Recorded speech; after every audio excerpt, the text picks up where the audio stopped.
Let's talk calories and breastfeeding. Now, before we start, this is not me saying breastfeed to burn calories and to drop body fat. I actually really do not agree with that being a reason put onto women as to why they should breastfeed. When women come to me and they're breastfeeding, I tell them you need to eat more to keep up with the energy demands that breastfeeding brings. Your body is expending, so burning, so many calories, producing milk and feeding your baby, so you need more energy.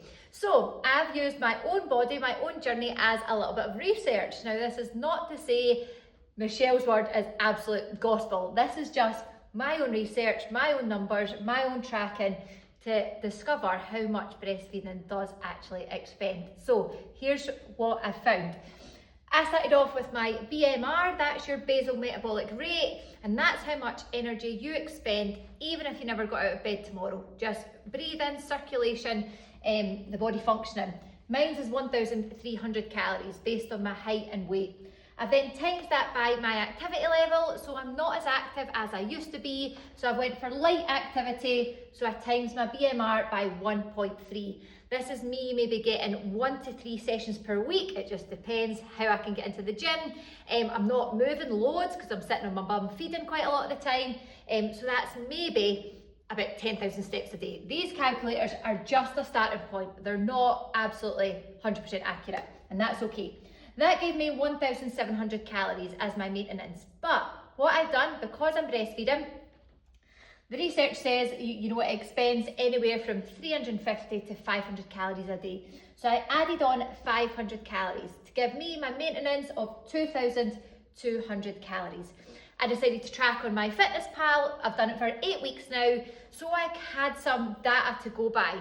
Then by using our in-body analyzer in Own It, I could see what was happening within my body composition. My main goals were to get on top of my habits, so to make sure that I was eating proper meals, so I could get good quality nutrition to help my recovery, great quality nutrition for my baby and for energy. I knew that if I was expending a lot of energy and trying to get back into the gym, I didn't want my muscle mass to drop. I didn't want to drop lots of weight and feel like really lethargic. I didn't want to be snacking on loads of rubbish, so my goal for me was, let's try and eat your maintenance calories. I've added up the last 8 weeks on MyFitnessPal. Some days were higher, some days were lower, some days actually weren't tracked, but on average, over 8 weeks, I've got the numbers there to show me that I was eating roughly 2,220 calories a day, on average. Not every day needs to be exact. It's what you do on average over time that matters. So, from the in-body analyzer, and I'll actually pop this below to show you, in 8 weeks, I've dropped 2.6 kilos of actual body fat, not weight on the scale. The weight on the scale, which wasn't a goal for me, but that went down by 0.5 kilos. That goes up and down, will go every single day. But the actual body fat, 2.6 kilos, came from a calorie deficit. You cannot drop body fat, actual body fat, without a calorie deficit. Now, in 1 kilo of body fat, to drop that or to put that on, there has to have been 7,700 calories. It's just the way the science works and the numbers. So what I've done is 2.6 times 7,700. That gave me 20,020. So across 8 weeks, for me to have dropped that amount of body fat, there has to have been a deficit of 20,020 calories. Divide that by 8 weeks, that's gave me a weekly deficit of 2,500.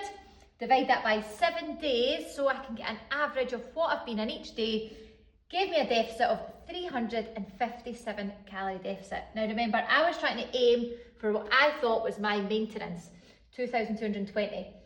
But I've been in a deficit of that to have dropped that amount of body fat. So my actual maintenance is 2,560, because I added what I was eating plus the deficit that I've been in to give me that number. Now that's absolutely crazy, because the 2,560 is the same amount of calories that I was aiming for when I was training for the heavy long way home. Now the heavy long way home had me training for up to maybe 12 hours a week. I was running probably 50 kilometres across the week, sometimes 50 kilometres in one session. And then I'm actually dropping more body fat now whilst breastfeeding, and it just shows how much energy you actually need to keep up with the demands of breastfeeding. Now, my biggest tip for anyone, I know in the postpartum your body has changed, of course it's changed, you've spent 9 months growing a baby human.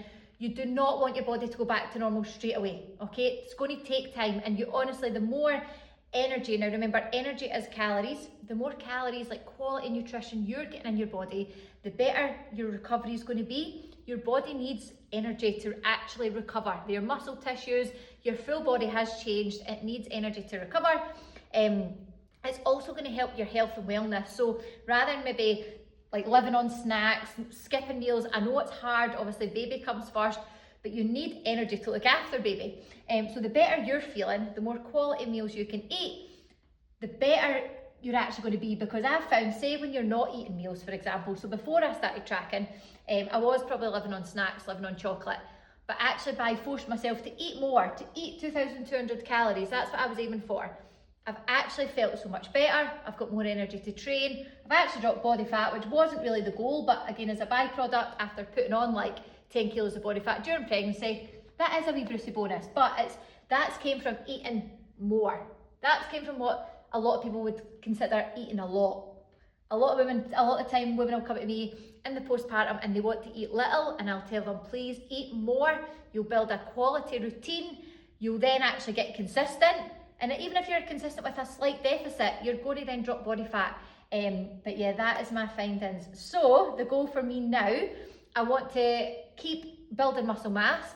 So I'm actually going to start aiming for about 2,500, because I found that the last couple of weeks my energy did drop. I felt quite low in energy, and then that's when I came up with this. I thought, I bet I've been in a deficit without knowing, and I had. So that is the findings. It is really, really interesting for me. But the main takeaway is, I'm not breastfeeding to try and drop weight, and please don't ever put that pressure on you. It's not good for you or the baby if that is the goal from breastfeeding, because you actually need energy. And I'll leave you with that.